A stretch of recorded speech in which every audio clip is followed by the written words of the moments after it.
So, good day sir, good day everyone. I am Sherobin Suay Santos. I am here to discuss deontologism, the Kantian concept of morality, or more commonly known as the Kantian ethics. So, quick recap lang muna kay Immanuel Kant. Ang parents ni Immanuel Kant ay very religious. Pero itong si Immanuel Kant, di niya na-realize niya na yung religion and morality cannot go hand in hand. Kasi si religion ay subjective, while naniniwala siya na yung morality ay pwedeng maging objective. So, kaya niya na-develop tong idea na deontologism, the Kantian concept of morality. So, ano ba ang pag-aaralan natin ngayon? Number 1 is the Kantian concept of morality, followed by deontologism, followed by categorical imperative, followed by the Kantian concept of a moral person, and lastly, the critique on Kantian ethics. So, before all of that, tingnan muna natin tong ginawa kong graphical concept map. So, makikita natin dito, may fairness scale. Sa kanan, mas madaming tao nakatungtong doon sa morality. Kita natin, yung ginamit ko dito sa scale ay symbolism ng puso. Kasi sinasabi ni Kant na yung morality ay within a person, within a human. Nasa loob natin. So, sa kanan dito yung right. Then sa kaliwa yung wrong. Yung arrow, supported by categorical imperative, yung tilt ng justice scale, nakaturo sa absolute. Kasi ito yung gusto mangyari ni Immanuel Kant sa idea niya dito. Magkaroon ng absolute moral principle. Kaya yung duty niya mas lamang sa consequences. Pero itong consequences sa taas, ako naglagay nito. Kasi naniniwala ako na mas lamang ang consequences sa duty. Kasi makikita natin dito kapag di naman porket majority, tama na. Minsan, kapag mas madaming tao, yung pumapanig sa isang side, nagiging heartless na. Which is, makikita natin mamaya bakit heartless yung Kantian ethics. So, Kantian concept of morality. So, maiksi lang to. Rational will, naniniwala si Immanuel Kant na lahat ng tao ay rational will. May kakayahang makapag-decide sa sarili niya at makagawa ng action. Hindi lamang basta-basta nagre-react sa environment niya. Dahil doon, may kakayahan siyang gumawa ng principles niya at nakagawa si Immanuel Kant ng universally accepted moral principles. Ito yung principle na pwedeng i-apply ng lahat ng tao.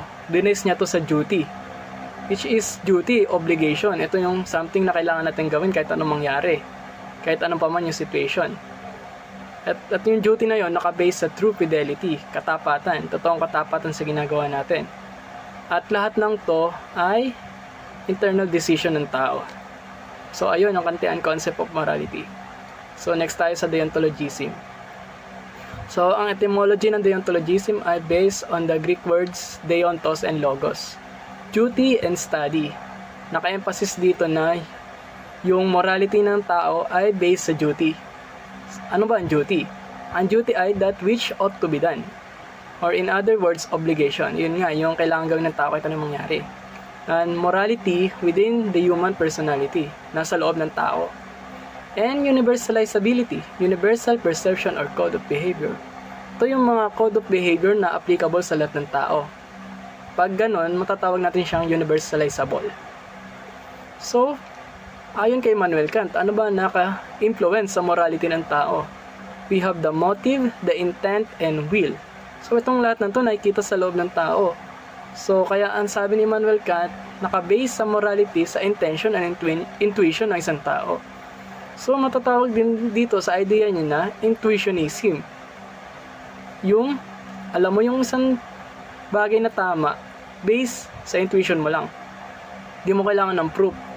Parang 1 plus 1 equals 2, di mo na kailangan ng proof. Alam mo na 2 yung sagot. Pero ako, naniniwala ako na intuition ay nabe-base sa experience. Nabubuo siya based on experience. So, pwede rin siyang tawaging motivist theory. Ito naman, sinasabi na, yun nga, parang kung maganda yung motibo o rason ng isang action mo, matatawag siyang morally right. So, ito yung example no? Police. Paano masabing morally right? So, a cop is acting morally right if and only if he performs his duty. Ang duty niya, di ba, mag-serve and to protect citizen. So, pag nagawa niya yon, morally right na siya under deontologism. So, hinati ni Immanuel Kant sa dalawang side itong deontologism. The first one is action done in accord with duty. Sinasabi lang dito, pag ginawa mo yung responsibility mo, pero hindi genuine. Ginawa mo yung responsibility mo, pero hindi yung duty mo. Nag-aral ka para pumasa at para hindi ka mapagalitan. Pero ano ba yung totoong purpose ng pag-aaral? Di ba para matuto? So, yun naman ang sinasabi dito sa sense of duty. Nag-aral ka para matuto, hindi para makaiwas sa parusa or magkaroon ng reward. So, pag nag-aral ka ba pero hindi genuine, matatawag ka bang morally wrong? Sabi ni Immanuel Kant, hindi. Gumawa siya ng isa pang distinction. Tinawag niya yung amoral. It is neither moral or immoral.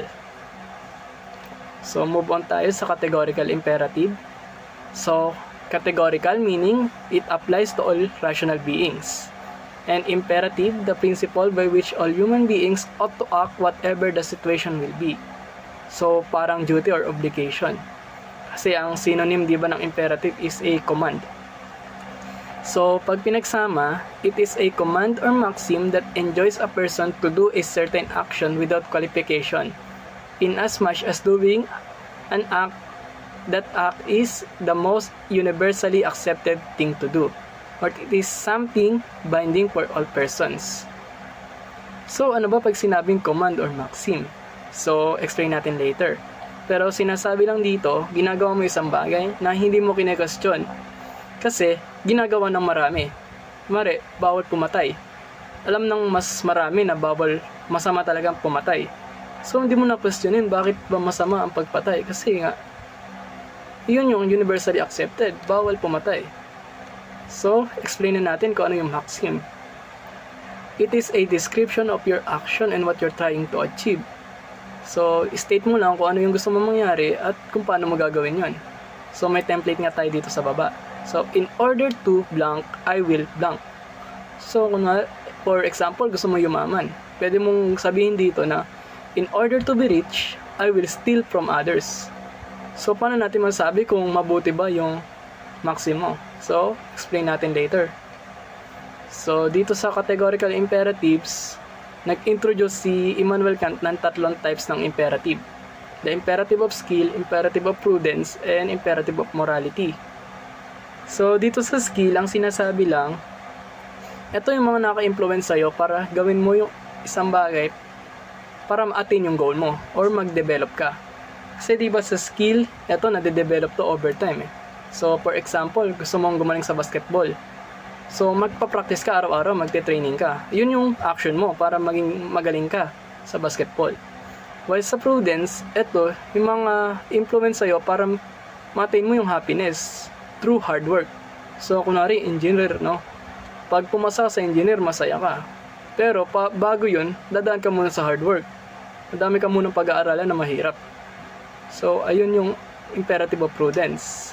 Kaya, dito din, sa skill and prudence, tinatawag siyang conditional or hypothetical lamang. So, ano ba ibig sabihin nun? Ibig sabihin, hindi siya applicable sa lahat ng tao. Kasi, sa basketball, di naman lahat gustong gumaling sa basketball. Dito sa prudence, di naman lahat engineer. So, di mo siya ma-apply sa lahat ng tao. So, isa lang ang totoong under ng categorical imperative, which is the imperative of morality, na pinaniniwala ni Kant na nasa loob ng tao, within a person, ang morality. Kaya niya natawag na categorical. So, ayun nga, sabi pa dito, already part of the human nature. So, kahit nasan ka man, kahit sino ka man, kahit saan ka man sa mundong to, alam mo yung tama. So, for example nga nun, bawal pumatay. Alam mo mali yun, kahit saan ng lugar. So, may terms dito, priori or priori, meaning derived from reason. Ito yung similarities ng tatlong imperative na to. Kaya mo ginagawa isang action kasi may rason ka. And, voice of duty, parang gano'n lang din, guide kung ba't mo ginawa isang action.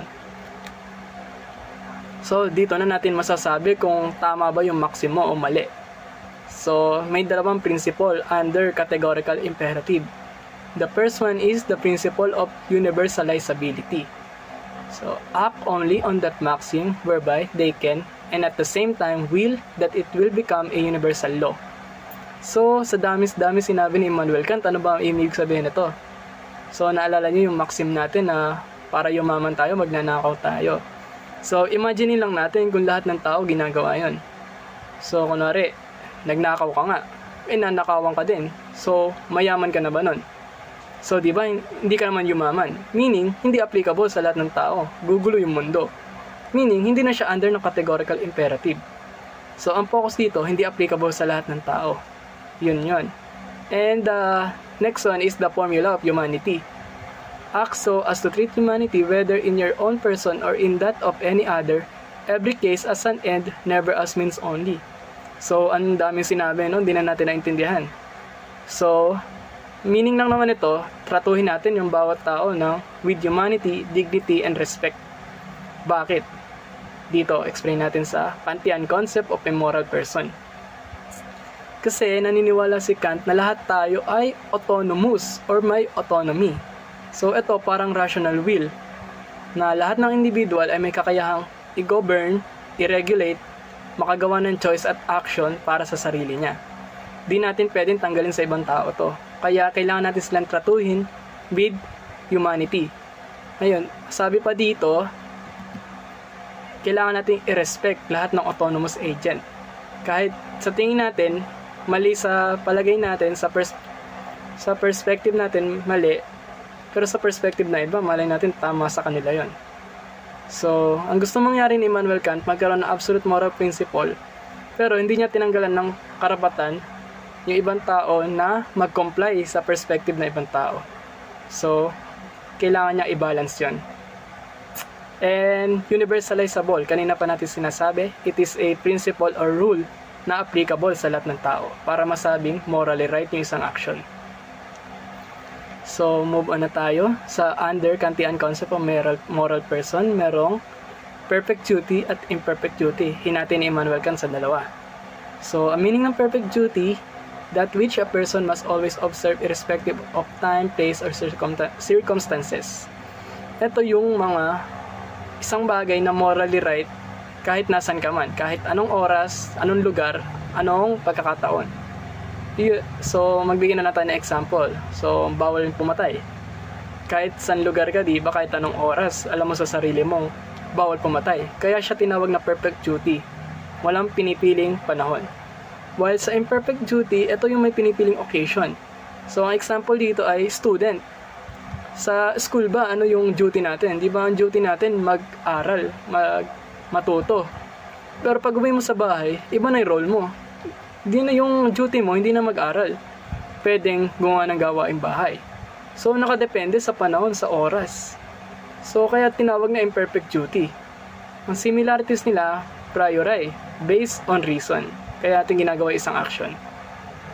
Kaya, ang sabi ni Immanuel Kant, perfect duty is not better than imperfect duty.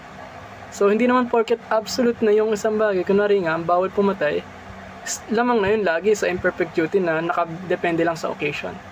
Kasi nga, naniniwala sa Immanuel Kant na lahat tayo may kakayahang makapag-decide morally sa sarili natin. So, critic on Kantian ethics, last na. So, before that, i-share ko muna yung side ko.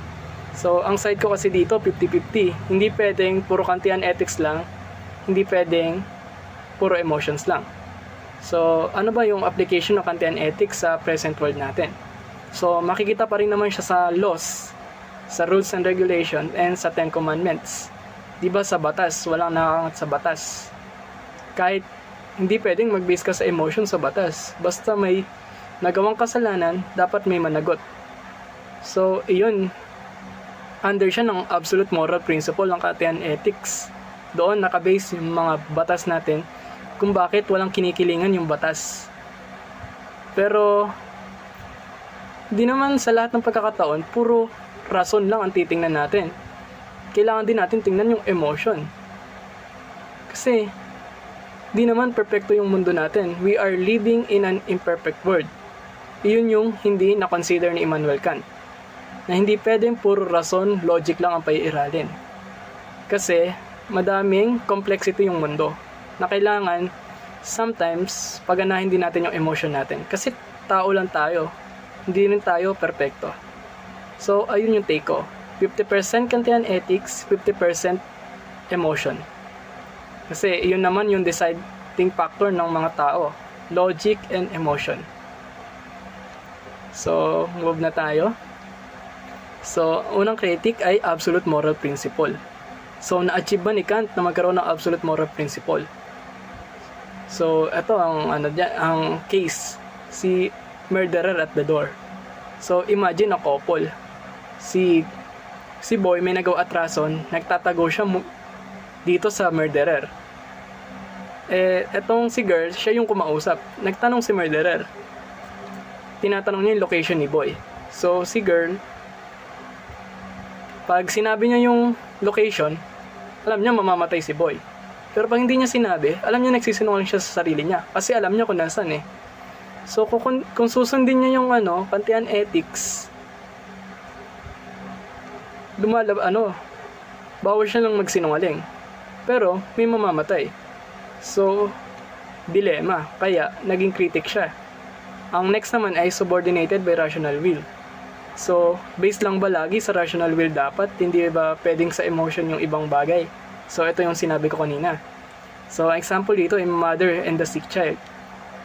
Si mother ay may trabaho. Kailangan na siya sa trabaho kasi madami nang may kailangan sa kanya. Pero yung anak niya may sakit.